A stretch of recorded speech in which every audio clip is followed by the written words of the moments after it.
Hello, Cape Sol here. My floor was mildly damaged, so I applied a coating of Reviver, which is like a thin kind of varnish that you can put every 6 months or so, and it literally revives your floor.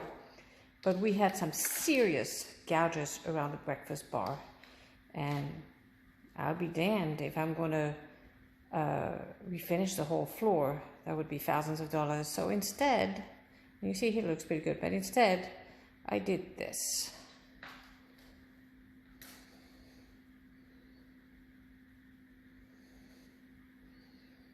See this carpet? No, I didn't cover the floor with the carpet. I painted the carpet on the floor. And I really believe you could do this. After all, this is just stripes. Yes, it's the trompeloeil effect. And that requires a little bit of skill. But you don't have to go to the extent of making it look like a real carpet. And this is my carpet here. Yes, I paint shadows and all that stuff, but I basically painted stripes.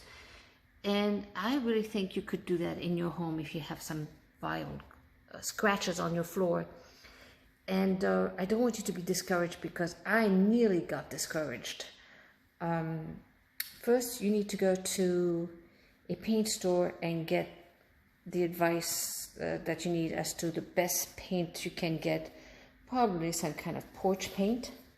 Then you need to get some mixing colors, decide how many colors you want to do, and voila. But then you should lightly sand the surface that you need to repaint.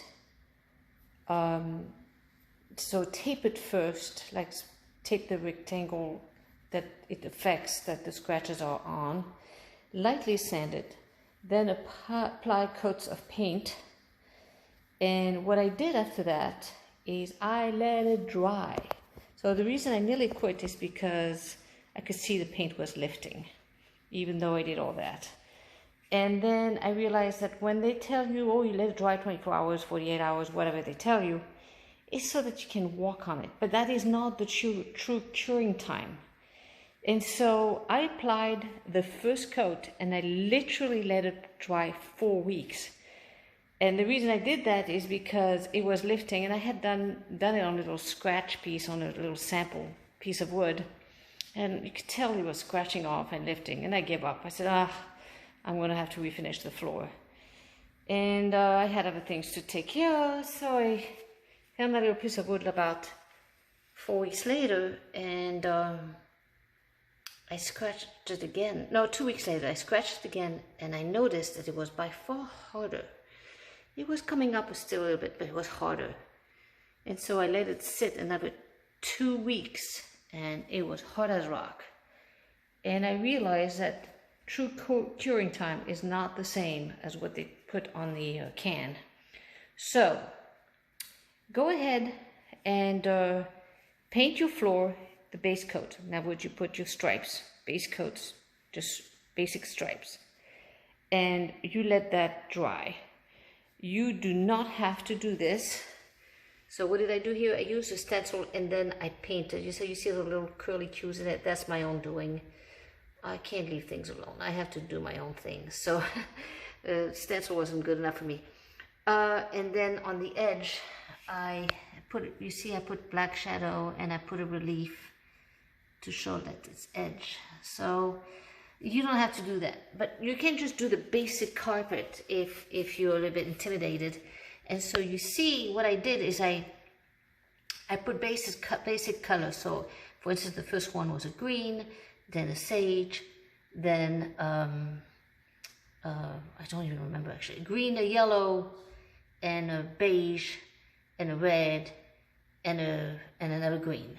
So you said, well, that doesn't look like that right now. No, because I let that dry 4 weeks, and then I came back and I put another color on, and the color that was before it is what I would put here. So for instance, here I covered it with this tan, and then I used a scratchy like a needle kind of plastic I don't know what I use, a pickup stick or something.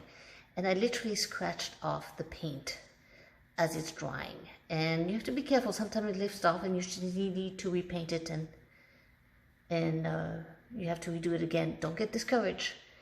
And I did that all the way down. Did it take me a long time? Heck, a very long time.